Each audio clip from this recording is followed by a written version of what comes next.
Debutanter.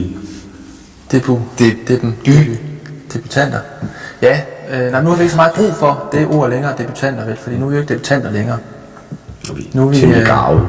Nu er vi Tordenskjolds soldater. Ja, vi fortsætter. Hej, Park. Ja. Hydepark. Hyde. Vi har indspillet mange forskellige steder og mixet mange forskellige steder og lavet videoer forskellige steder.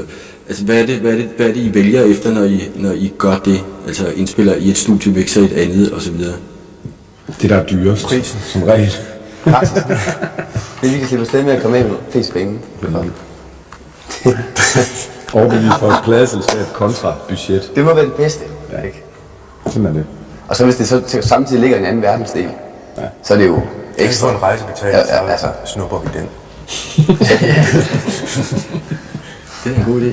Vores plade kommer faktisk i de her dage ud i Tyskland. Og det er vi ret spændte på. Så vi skal til at lave nogle jingler til radioerne dernede på tysk. Det er en... Guten Abend, RTL. Wir sind oder seid Mike Löns Rock og så videre. Og så må vi se, hvad der sker. Vi prøver at ekspandere. Ja. Selvfølgelig. Nu, hvis vi får chance for at komme ud og spille i Tyskland og Holland og England og hvad det ellers hedder, så gør vi jo det. Fordi altså, nu er der jo nogen, der har stemt os ind i det her, den her fælles union, ikke? Så må vi ligesom også kunne betragte territoriet som lidt større, ikke? Ja, og så ligesom arbejde lidt bredere. Lidt mere europæisk. Lad os om det også er jo.